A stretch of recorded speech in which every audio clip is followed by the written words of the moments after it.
Good evening, Razorback fans. Welcome to another episode of the Hog Talk podcast presented to you by FanDuel, live from the Sterling Soap and Roastery Studios, part of the Believe and Buzz Radio Network, where you can hear us each week on 106.7 Buzz 2 in Central Arkansas.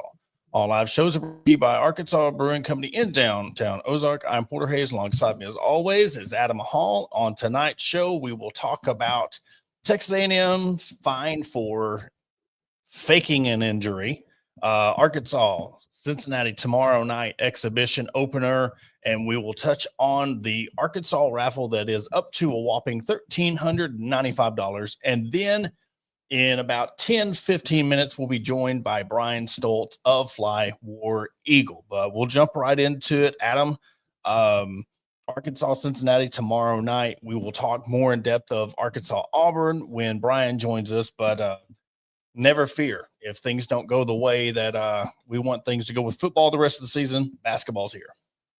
Definitely. I know that a lot of us have been waiting for it, no matter how this football season turned out. But yeah, it's been nice. I still watch the NBA, and like a lot of folks, as you can see here, still got my Phoenix Sun shirt on. They won last night, so I applaud that. But yeah, we're getting back in here. Razorback basketball, Calipari year 2. I'm ready for it. Yeah. And I know it's funny that this right here, we weren't even going to touch on it, but let's talk about, before we get into Texas A&M stuff. But what really made me switch topics, because we were talking before we come on the air about this NBA betting scandal. On the outside in, it's just it might not be that big of a deal. But when you factor in the college aspect of it, now college athletes are able to bet on pro games now. I mean, I'm really curious. You follow NBA and all that, but do you think that this could have kind of saved some serious things from happening in the college aspect of it, these college athletes betting, and then we're seeing this come out with these illegal gambling stuff? It's one of those that, while similar, I just look at them as completely different things, because you're getting into illegal poker games. Yes, you're getting into point shaving and things of that nature, but two completely different entities. It's just the timing of it is all kind of not, it's not funny, but it's funny in the sense of how it all lined out. There's always been the speculation for years when it comes to professional sports. I mean, we still all joke about it on Vegas odds and this, that, and the other, point shaving, whatever the case may be. Years ago, for those of us that are old enough to remember, the NBA referee, was it Tim Donaghy or something like that was found guilty of his charges. And it's one of those things that we don't know everything that's happened yet. They start throwing out headlines of the mafia being included in this. And at this point in time, at this day and age, I don't know what all is accurate and truthful in all of this. We'll see what happens. At the same time, I think it's going to be a bigger deal on how the NBA and these teams react to, like, Chauncey Billups, who is, current head coach of the Portland Trailblazers, how they do it. If it's just suspended indefinitely until they figure things out, or how that's going to play out. I think you may deal with some stricter rules when it comes to this from, say, the NBA and other professional leagues. But the way college is looking at it, I mean, you can bet on professional sports, don't bet on your own, and go from there. Yeah, and I heard on the radio the guy from Bet Saracen was talking about, after a certain day, when these college athletes sign up for these betting sites, that you have to filter what they can and can't. There's got to be, that's got to be a headache, trying to figure out, okay, this name, and then it gets flagged, and then you got to go filter what they can and can't bet on. It's all just, to me, it's just too messy. It's not worth. Yes, I know. It's crazy to think that college players can bet on these things, but I guess in the aspect of, hey, that's their right to do what they want, but as long as they're not betting on this or that, it's just, you could also, you've heard it so much in the NBA about tanking. you're a college athlete and you're tanking or told to bet on these games, and you make money off this team where you think you could get drafted, and then you start betting the over under or tanking, then they don't draft you, or you're wanting to go to a different spot. Hey, I'm going to make this money off of this team because I really want to go. There's so many things that could happen with this that makes everything just, it could turn into a nightmare. Well, and bringing up the current college players that have parents playing pro sport, we're seeing it more and more these days with these college athletes, and their third generation, fourth generation. A parent that's still currently playing now. A lot are retired already at this point, but some of them still have them playing, or they're still closely connected with a lot of these professional athletes. I think that's where you get into a sketchy area. The connection, the relationships that these players have to teams, to individuals, to agents, to whatever the case may be. I get that they're trying to find an avenue for these players to be able to do this. But at the same time, I wonder if this is something that, hey, we're going to go ahead and let this happen, and we're going to go ahead and do this, and then it's going to get out of hand, like we've seen things happen in the NCAA before, and they won't know how to control it. Yeah. So it's something that I think definitely is going to have to be watched. But, like I sent a text to you and the other guys, how long is it going to be before we see our first college athlete, have his NIL deal with one of the betting apps out there? Yeah, absolutely. I mean, it's coming. I think that might be why, they're shoehorning it in that way. Oh, they're allowed to bet. Now they're able to get NIL money off of it. Well, they're not betting, but they're representing this. So, I mean, it kind of makes it to where, okay, we're going to have them represent us, but yet now they're able to bet. And then just look at Bryce James and his connection with JJ Redick, how close he is with the James family. I mean, there's just too many close ties where you could loophole if you wanted to bet and make money off it. But speaking of, rules and new rules and trying to keep an eye on it, you have a situation like Texas A&M where they get caught, video surveillance or whatever, video footage of the player going down. You have a clip. We'll play it here in just a second. But leading into that, to me, what advantage did Arkansas get from that? Yes, you caught them. You gave them a fine. But in the end of it, what if it was a situation where Arkansas is driving down to score, momentum's gone, and that could potentially cost them the game? Oh, here's your $50,000 slap on the wrist, but in the end, Arkansas still loses in that situation. It was definitely something. The crowd knew it when it happened because the guy standing up and then fell. And like I said, we'll play that here in a second. But no, you're totally right, because that was the drive, I believe, that Arkansas had like 4 first downs. And they're going down, I think, whatever it was, inside the 20 or around there. And the guy drops, clear as day, what he did, how he did it. I was surprised. They went ahead and charged him a timeout because he dropped after the ball was placed. But, like we discussed, so they've come out and fined Texas A&M $50,000. And they, basically wipe their hands of it. Like, oh, we've done our part. That's all we're going to do. Texas A&M put out, we don't teach our players to do that, whatever. And I'm kind of sitting here like, why don't they get in a sense like we do with targeting and other penalties? And why wouldn't he have to sit him for the half? I got one better for you. Why not do it like they do in basketball? He falls down and you let the play run, and you can't do nothing until there's a dead ball or whatever. If you're going to fall down like that, he spotted the ball. Hey, sorry, you're playing with 11 men on this down. Here's that clip right quick. We have a player down. The question is, was the player down before the ball was spotted or after? Number 7 of Texas A&M went down after the ball was ready for play. By rule, timeout is charged to Texas A&M. There's your answer. Yep, there's the new rule, the point of emphasis this year in collegiate football. There's a new rule created to prevent teams from feigning injuries to slow down tempo. And Tyreek Chappelle, after the ball is spotted, he ends up going down to the ground. And Bobby Petrino knows it. Throw the Yeah. I mean, that's just a thought I had. What you run it like they do in basketball. You fall down like that, hey, man, we'll get you after the play.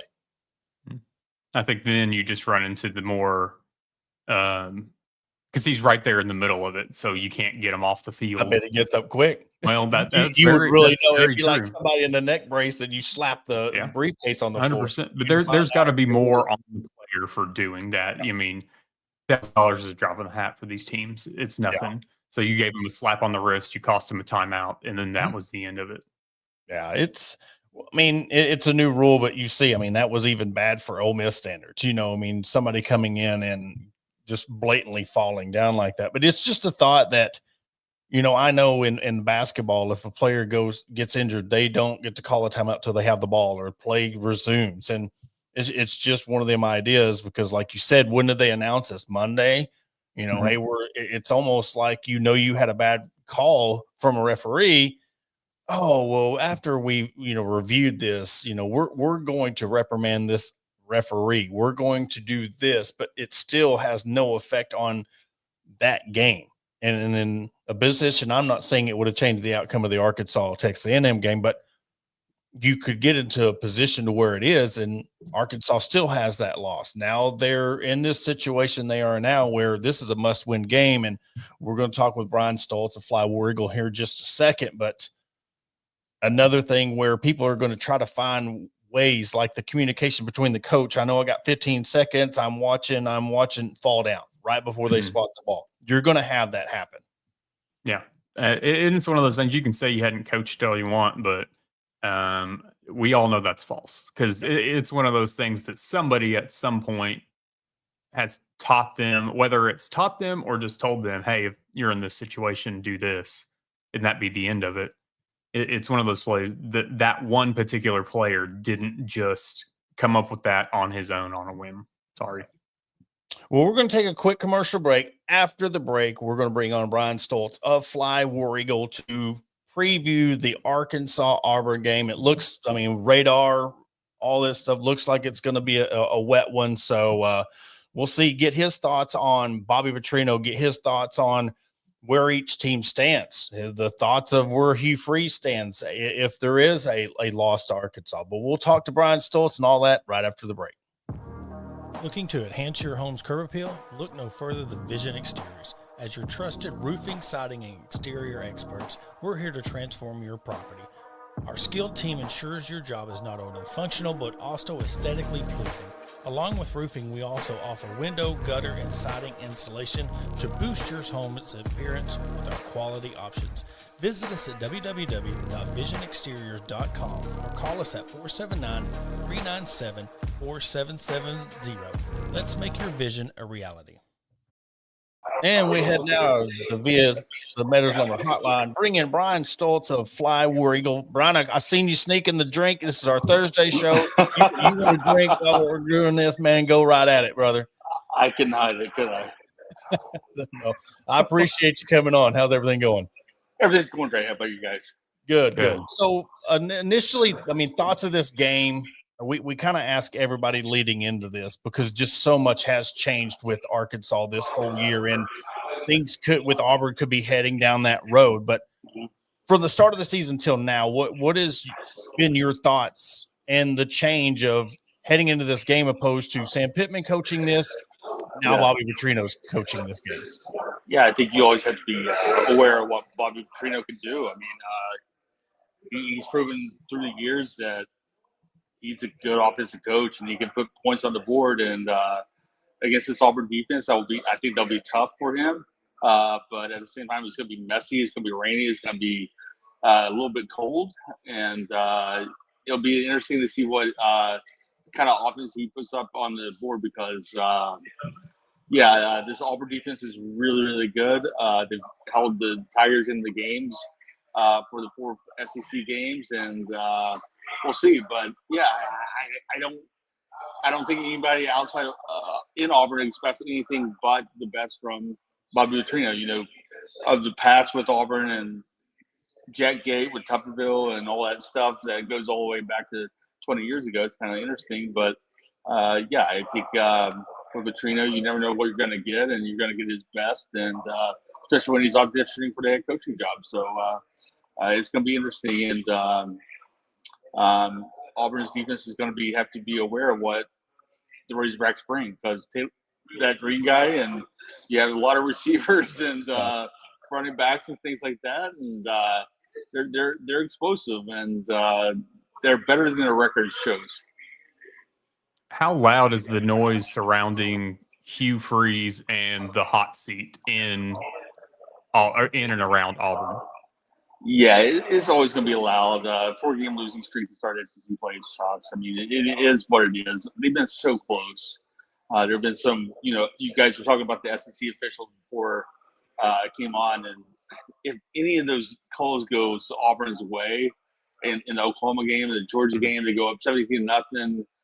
Jordan Hare would be, on fire and stuff like that. So, yeah, I mean, it's close. I still believe he can get this turnaround. I think he can find the right offense maybe to get this turnaround. Jackson Arnold's kind of come up short in big moments and crucial moments for this offense and for the team. They had the chances against Texas A&M. They had a chance against Oklahoma. They had a chance against Georgia. And, it's just they came up short. So when you're talking about, getting things on the right track, from a fan base perspective, does a win in Fayetteville, and this kind of gauges how the Auburn fan base feels about Arkansas, does that justify him turning things around, or would it take beating Arkansas and then following it up with a win in Kentucky? Or is this win against Arkansas, would that be good enough? I think it'd be good enough. I think getting a win on the road against Arkansas is always a big thing. I mean, Arkansas has always been a tough place to play for Auburn. I mean, the weather always seems to be bad there for some reason. It wasn't 2 years ago, but I mean, I remember the games in the 90s and early 2000s when the weather was just rainy or snowy and stuff like that. But I think a win would take a lot of pressure off him, and getting a home game against Kentucky next week, they go on against a great Vanderbilt team with Diego Pavia, which has been a thorn in his side the last 4 years, I will say, will be a difficult task. But I think a win would bring some common sense back to this fan base and what he can do. I'm going to slightly switch gears, and then we can get back to football after this. But what all has transpired with Bruce Pearl up and deciding to retire and his son takes over? How are things around that with the basketball season coming up? Yeah, that was sort of surprising, the timing of it. I mean, he basically built his program from what like the worst program I would say in Division I or Power 5 conferences to what it was now. I mean, SEC championships were the expectation, Final Fours were the expectations, number 1 seeds, number 1 rankings, everything like that, and to be able to hand it off to his son, in my personal opinion, I wish he would have went on and got some head coaching experience elsewhere before taking on a big job like this, because it is a big job now. Auburn basketball is a big job. One of the best home atmospheres in college basketball, just right up there with Fayetteville, and it's insane that. They kind of. I think the athletic department kind of lost the battle there, and just with Stephen Pearl taking over and not going, hey, can we hire anybody else? It was at that moment. I mean, kind of like Tony Bennett did with Virginia last year, where there was a head coach in waiting, maybe, but they kind of forced the Auburn's hand to say, hey, this is your job now, and. I think Steven's a great coach. I think he's a very good exit O's guy. I don't know if he has a personality to do it, but nobody has a personality, Bruce. So that is one thing that you're finding out with Calipari. Calipari is amazing. I mean, I'm a Kentucky guy. I mean, I didn't go to Kentucky, but I grew up in Kentucky, and I've seen Calipari's magic and stuff like that. But nobody can produce what Bruce did, and we'll see what Steven can do. And that's the thing. You talked about the timing.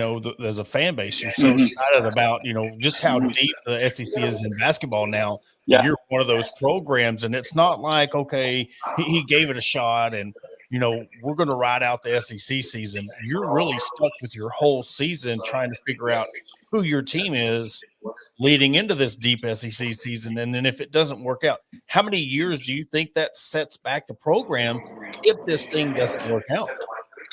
Yeah, it could set back the program a lot. I mean, I have confidence in Steven. I don't have the most confidence in Steven, but at the time, like, they still have a roster that could be in the top 10.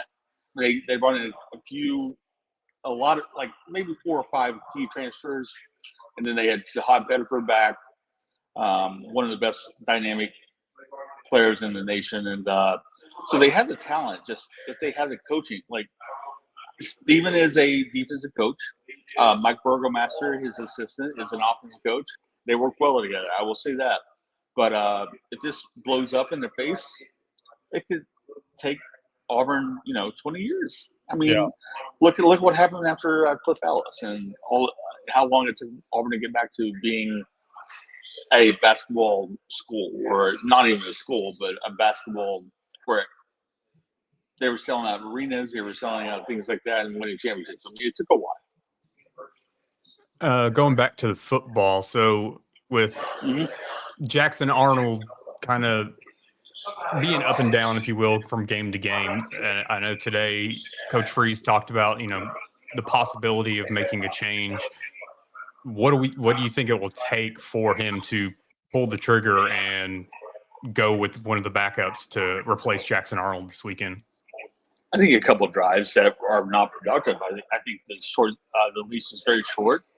I think there's reasons for that. I mean, like I said, Arnold has not come up in critical situations, and it's cost Auburn 4 games. I mean, against Baylor, they were running the ball well. They had Damari, they had who's off the team now.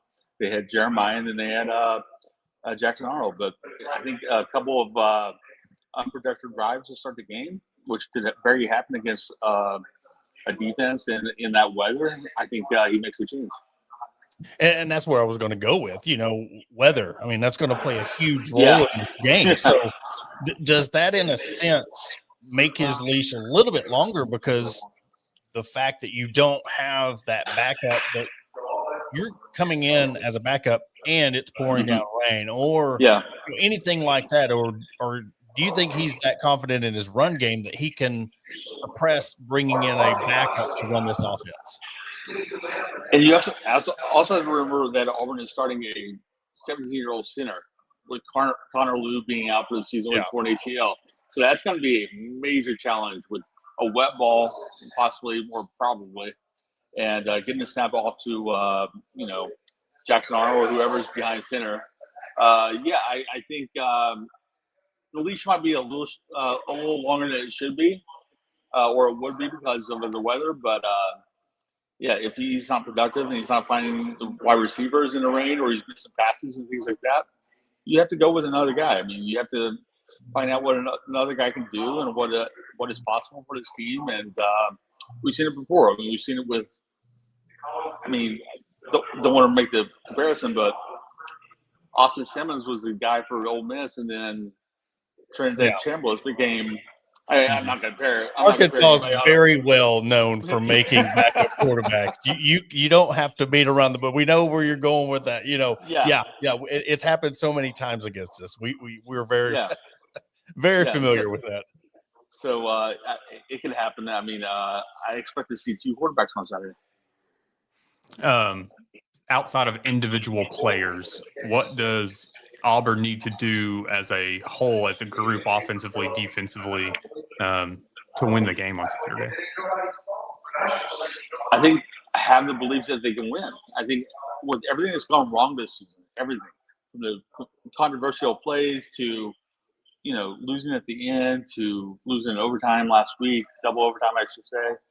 I think there's some belief that when things could go wrong, it's going to go wrong, and that's been the case for a couple of years now. And but I think they need to believe that they can win. I mean, they walked into Fayetteville 2 years ago, and Peyton Thorne played probably his best game in Auburn uniform, and they won. And they can do it again, but they have to have the belief that when the game gets tight at the end of the game in the fourth quarter, that things are going to go their way. Now, will it? I don't know, but they have to have the belief that they can get it done. So I want to throw out two magic numbers for you to All right. answer. Magic All number. right. How many defensive stops does Auburn have to get on Arkansas's offense? And the other magic number is how many points does Auburn have to put up to win this game? Defensive stops. Wow. I would have to put 5. I would have to put 5 because as Arkansas has shown in the last 2 games, they can put points on the board easily. And that's not two bad teams that they just lost to by a total of 10 points. So that's pretty darn impressive. But the point, I think 30 points. I think 30 points is always the magic number, I think, for Auburn going back for 25 years. And, I think 30 points would be great. If they can get a little more, it might be a little bit better. But, 30 points right now when they're averaging 17, 16 in SEC play would be impressive.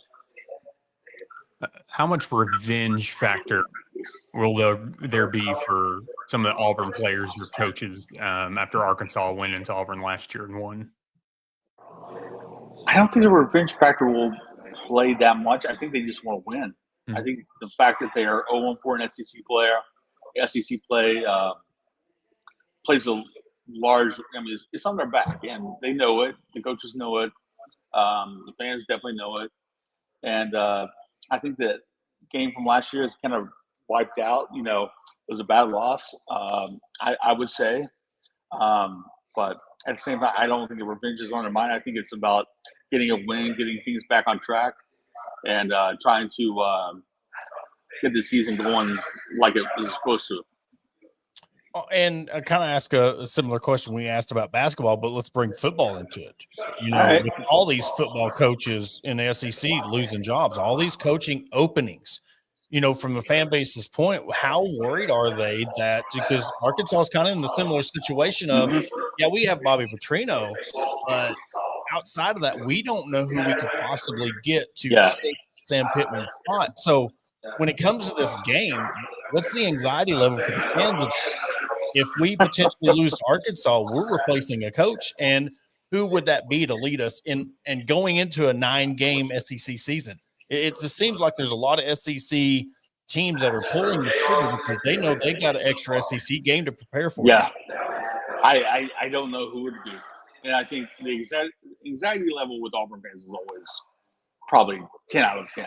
I mean, there was a Cam Newton year when they won the national title, and there was a whole anxiety of whether he'd be eligible or whether he'd be able to play. And then, it's always very, very high, the anxiety level here. But, with Hugh and I think with a win, he would show that,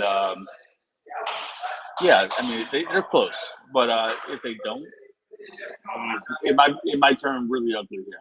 And I don't think the fans actually have a answer for who could replace him. I mean, who comes here? I mean, who would want to take this job? I mean, you wanted the job 2.5 years ago, got it. I got to be better by now, but I think it's going to be an interesting situation where a coach needs to come in with a mentality of if they get rid of you, which I don't think they should yet. Let me say that. But the coach mentality of, hey, this is me, this is my mentality, this is how I should run things, this is how I do things, and screw everyone off. I mean, that's basically what we needed. So what would you say was maybe the biggest surprise, whether it's team, situation, whatever it may be, that's happened in the SEC this year?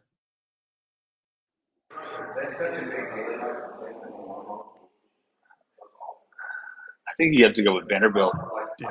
Yeah. I mean, you have to go with Vanderbilt. I mean, having a quarterback like Diego Pavia is one thing, but they should have beat Alabama. Mm-hmm. and to go and beat LSU and have game day this week against Missouri, which Drinkwitz is being a really baby about, I think. Yeah. Like he's like, oh, we're just showing up, we're the side showing. Like, that's how college game day works. Like, does he not know how it works? But at the same time, like, Vanderbilt has been so good. It's so good to see Clark Lee, who I think is a good guy. I don't know him, but I've heard great things about him. And it's good to see Vanderbilt just, get their reward after all of these years of getting their teeth trashed in. So, yeah, I would go with Vanderbilt. And then, I mean, Auburn being 0-4 is not it's a big story. I mean, it's a big story because it's the third straight year they started 0-4, and that's pretty bad. Yeah, and we'll get you out of here with this. This goes to the landscape of NIL, college football. We're seeing college football teams being turned around in 2 to 3 years now, and not 5 to 6 or 4 rebuilding, some taking 10 to 15 years. With the NIL situation at Auburn, how confident are you in if things are put in place the right way? You do get that magical guy to come in. Yeah. What's the confidence level that this thing could get turned around in 2 or 3 years? You have to believe because, in 2008, Auburn was the worst team in college football, maybe in Power 5. 2 years later, they win the national title with Cam Newton. One guy made all the difference, maybe Nick Fairley as well. But besides him, there was no offensive starters in the NFL besides Cam Newton. I mean, sometimes it takes one guy, usually it takes more than that. But you look at, like, Ed Orgeron at LSU with Burrow and Jefferson and Chase. Like, you can get lucky in 1 year and just things fall your way. And that's what Auburn fans are hoping for. And we shall see. Well, we really appreciate your time. I don't know if you're making the trip up to Fayetteville to cover the game, but if you are, bring a poncho, just safe travels, and hopefully it's a decent experience for you, because you're talking about the weather. I mean, we're in the state of Arkansas right now. You could experience all 4 seasons in one day in the state of Arkansas. So we appreciate your time. Absolutely. I appreciate you guys. Thank you, sir. Thank you. And that was Brian Stultz of Fly War Eagle coming on to preview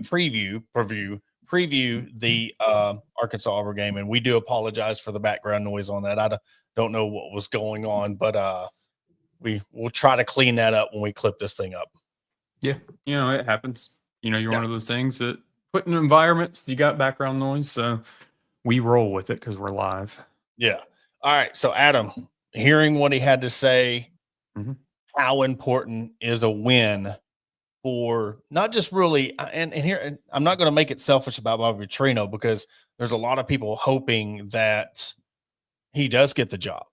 But if he is, in fact, the one that, you're talking about the easiest path to success of, he's already there. He can get some coordinators. You can get some NIL money. If everything falls into place, how important is this game on Saturday?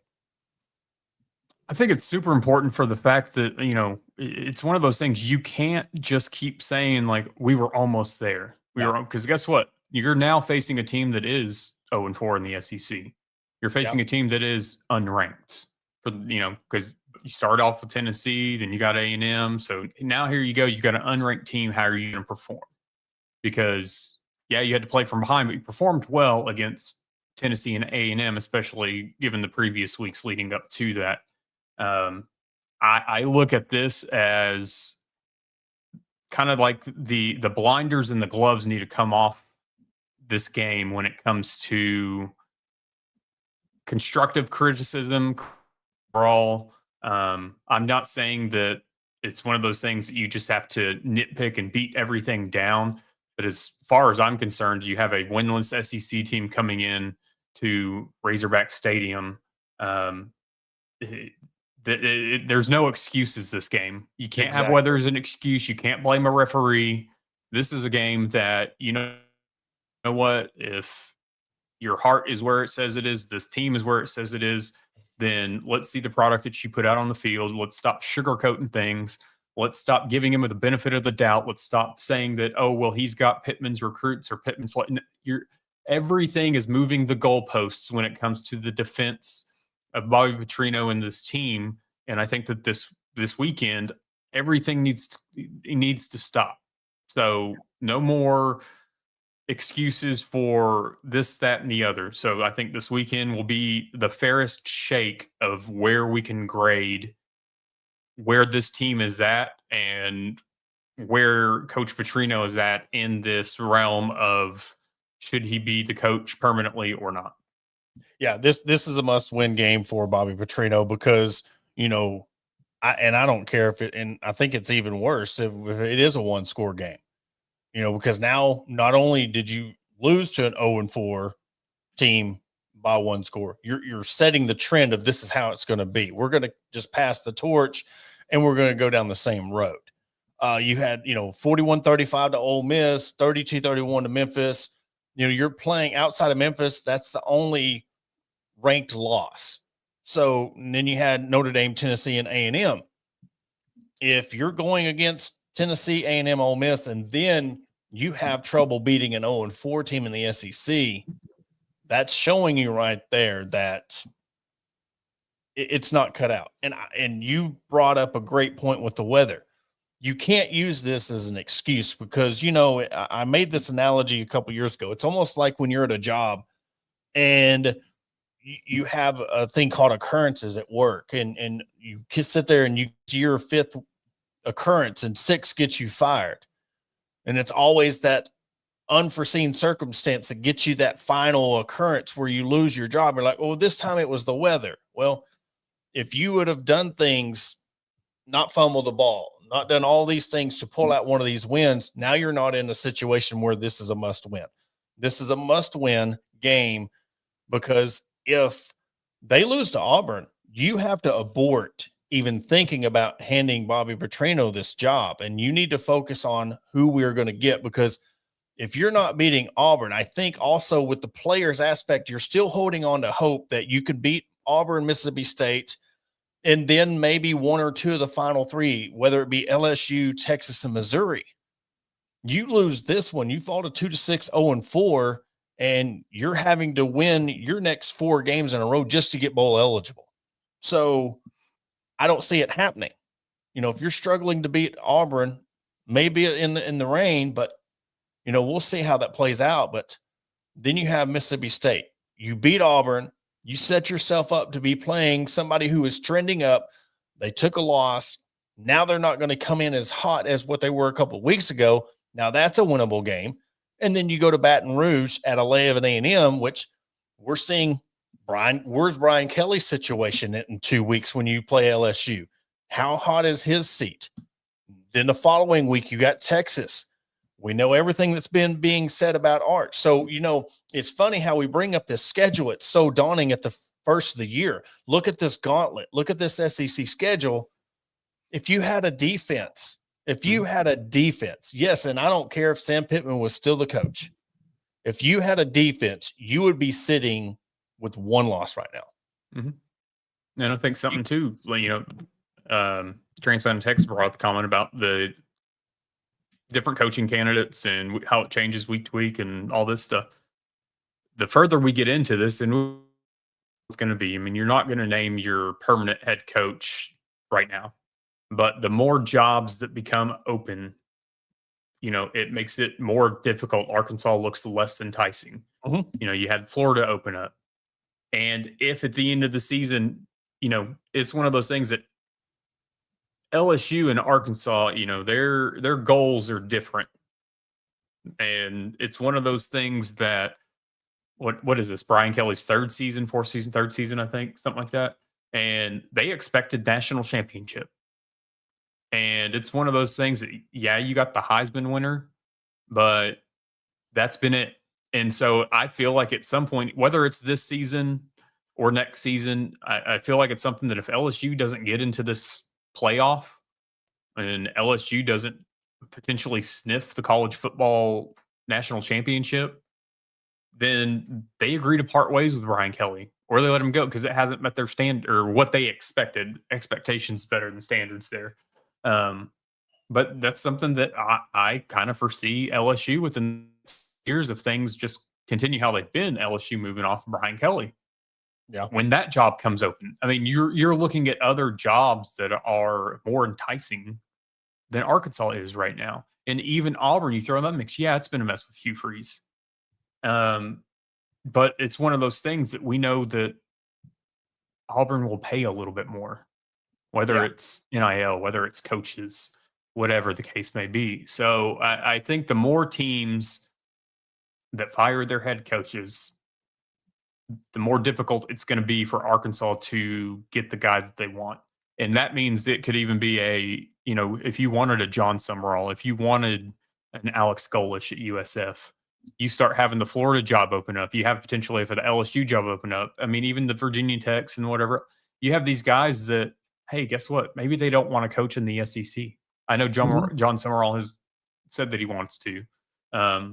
But it's one of those things that maybe these guys are like, Virginia Tech looks decent right now. Plus, they're throwing out there a pretty good package when it comes to renovations to the stadium and backing this program, that they want to take that into effect when Arkansas is just kind of sitting here struggling. And look at Indiana. Look at Vandy.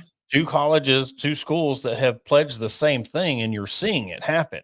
Auburn, this is the one thing that if Arkansas beats Auburn and Hugh Freeze loses his job, that's the one I'm not worried about.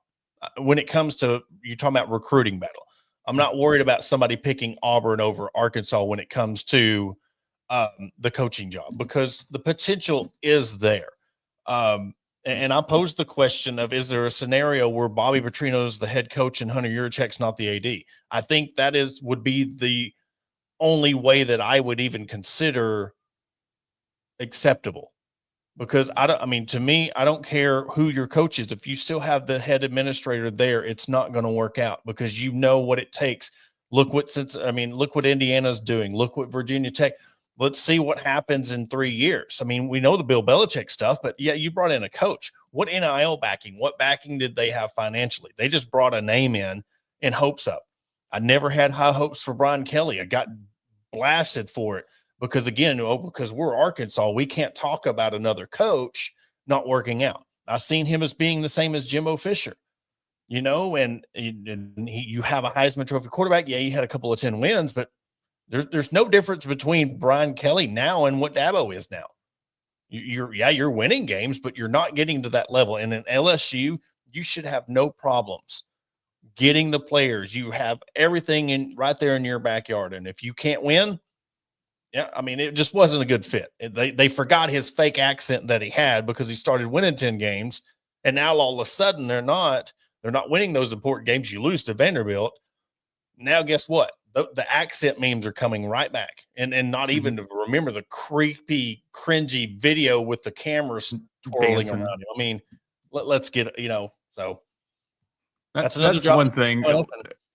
Coaches, We deal with more of not coaches watching as the administrations watch, but if there's any head coach or if there's anybody in the administration that you've got coaches or whatever, allowing your coaches to have sayings and one-liners so y'all can slap on t-shirts and stop putting out these cringy videos like they do. It's just one of those things that it's a laugh. It's all in good fun, but at the same time, it doesn't do you any good. And especially when you have these older coaches that are trying to be cool or trying to be hip or whatever the case may be, it's not a good look. But it's funny, those that do have an issue when, let's say, the likes of us comment on their coaching, and it's one of those things though. But yeah, Arkansas is in the situation that they're in, but we're not trying to sugarcoat it to make it seem like it's better than it is. And I hadn't thought about it, but I do kind of agree with you that, I kind of would be curious to see a Bobby Petrino led team without Hunter Yurachek. But at the same time, I'm still on the whole new regime kick. So yeah, and that's the thing. And Adam, the only reason why I'm even considering it, because there's so many openings that's coming up, and we have to be realistic of where outside of our fan base, where do people see it appealing? John Tyson had to do everything he could to, don't do this. Oh, goodness gracious. I had a text come through from Brian. He said Hugh Freeze was. So, anyways, sorry, it kind of threw me for a loop and I kind of lost track of what I was saying, but, well, it's one of those things too with our boosters and with whoever else, I guarantee that the different boosters have different ideas of who they want. But I think a lot of it, and we can play the John Calipari side of things. Do we think that somebody's going to come in and say, this is the coach we want and here's the money for it, like we saw John Tyson and John Calipari? No, I don't think that happens. But at the same time, it's one of those things that, and I hate saying this because I don't want Jerry Jones to have any say on anything that happens with this team, but at the same time, if Jerry Jones and John Tyson want to get together and throw their money at a Rhett Lashley or somebody, then so be it. But it's just one of those things. That there's boosters that are behind Petrino. That there's boosters that are still behind Lashley, etc. We started hearing the PJ Fleck talk this week, and it's just one of those. Yeah, wouldn't be mad at that. It'll be interesting, and it's one of those things that we're about to head into November. We still got Halloween to go, but it's just going to get more and more sloppy when it comes to names, coaching searches, and things like that when more jobs are coming open. Yeah. And I remember where I was going with, the appealing, who is Arkansas appealing to outside of the fan base? How many of these people are looking at a Florida, potential LSU, potential Penn State, Virginia Tech, if they're promising all this money?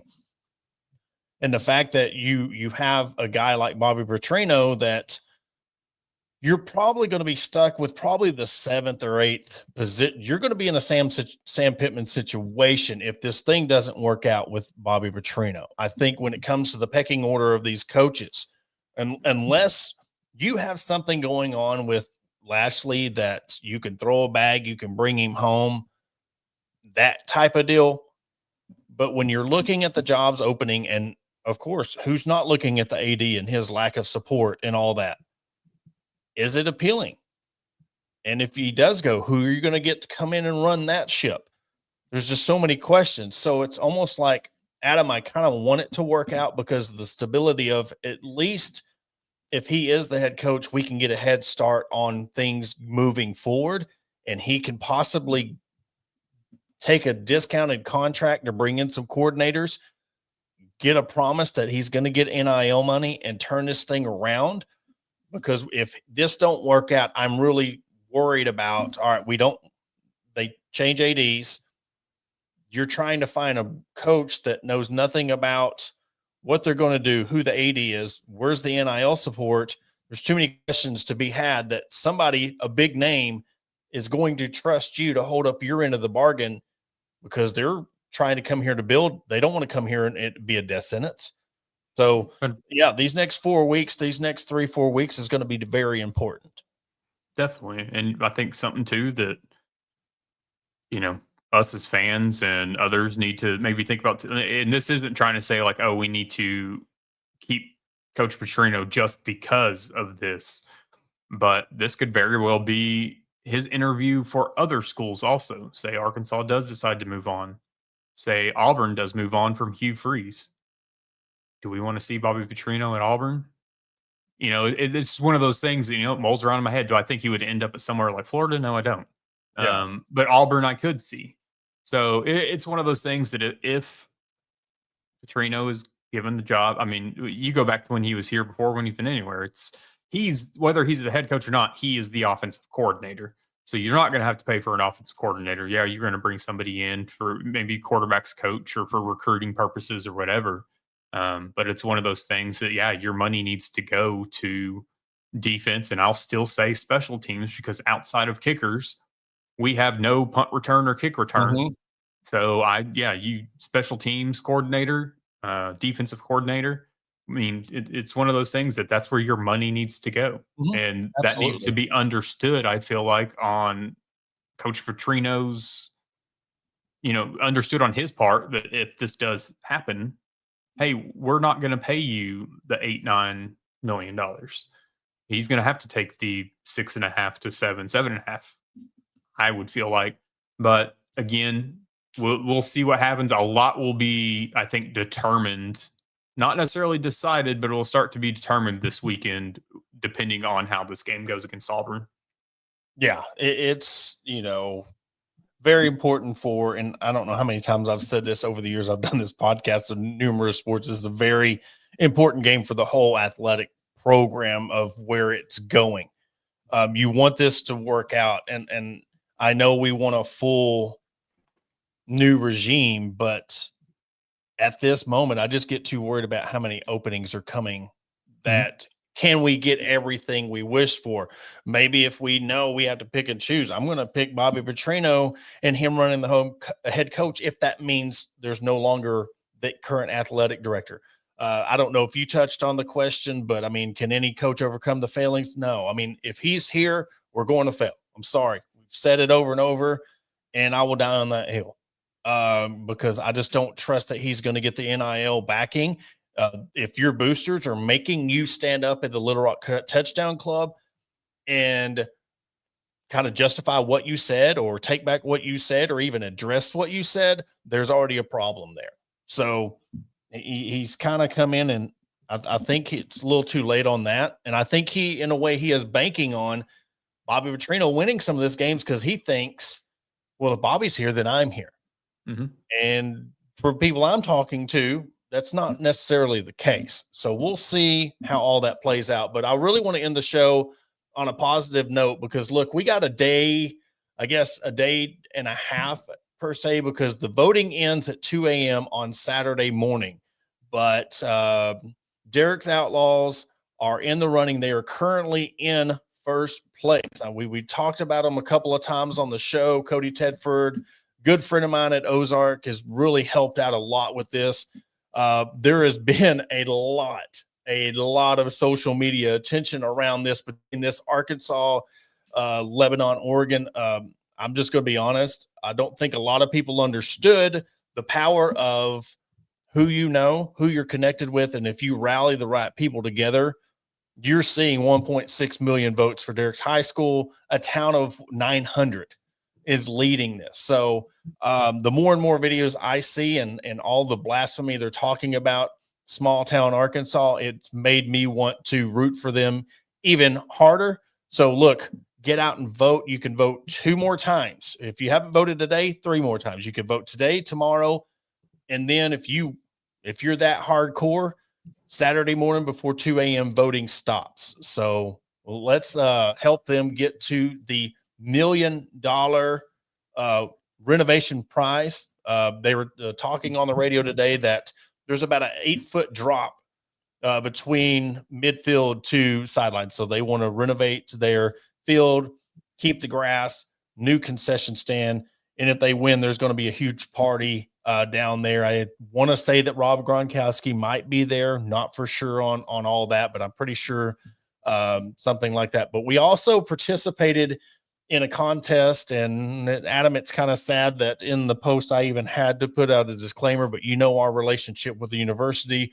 I wanted to make sure everything was up on the up and up, but right here, Kenya Hefner, you've been contacted. You have won the tickets for the Arkansas Auburn game. Thank you for voting for the Derek's Outlaws. And look, everybody can put their differences aside no matter what. Everybody around the state of Arkansas has come together for the Outlaws and winning this prize. So we're right here at the finish line. Adam, I've voted every day. My family, friends, coworkers, everybody's voting for the Derek's Outlaws. Yeah, it's one of those things. I mean, the picture we put up there from Facebook, just the night and day difference between the two fields, and going through too, just reading some comments and posts, because it has been all over social media. And, there's a lot of people that, they want to poke fun at the size of the town of Dirks and this, that, and the other. And I don't think they realize, and some people have pointed out, like, the entire town goes to these games. Like it's packed, packed stadium week in, week out. So this is definitely something that these people deserve. The love and support that they have been getting from not just Arkansas, but all over is tremendous. So, they're right here at the finish line. They just got to reel it in. Yeah, and we're both from Arkansas, Adam. It's like, my small town. We're the Ozark Hillbillies, and I take huge pride in going to school there, being from there. My kids go to school there. It's not just something I put on my wall. You see the helmet, you see the flag, you see that the other helmet is up with Marty McGee on the set of the SEC network. The football right there was my son's game ball he got the other night. I take a lot of pride in our hometown. So you think a town like Derrick's taking the chance of even entering this contest, and now you have the whole South on your side, the country. They've got votes for all 50 states. So, they should be very proud of what they're doing, and the fact that they're so close to winning, it really means a lot that they can pull this off. And I'm really excited to see if they do indeed win, and I will definitely be there for the celebration. Oh, 100%. I'd be curious just to see who all actually, who they get to show up if it happens. Well, you got to think Jeff Foxworthy. I mean, you got John Daly, Jeff Foxworthy, Houston Nutt was talking. I mean, they've got Darren McFadden. They've had a lot of music artists. I mean, it's really cool to see. You never know in the world of networking who and who they know and how it spreads. And 1.6 million votes for Derrick's Outlaws. I mean, that just speaks volumes of what everybody's doing for them. Right there at the finish line. So just keep it going to two or three more days. Yep. All right. Well, that will do it for this episode of the Hog Talk podcast presented to you by FanDuel. Before we go, the line has shifted. So if you're a betting person, the line for Arkansas Auburn is now at 2.5 points via FanDuel, 2.5 point underdog. And the over-under is 55, money line, -130 or -134 for Arkansas, +114 for Auburn. Thank you, everybody, for tuning in. I want to thank Brian for jumping on and talking some Auburn, Arkansas. Thank you for all of our sponsors, and we will catch you on Sunday.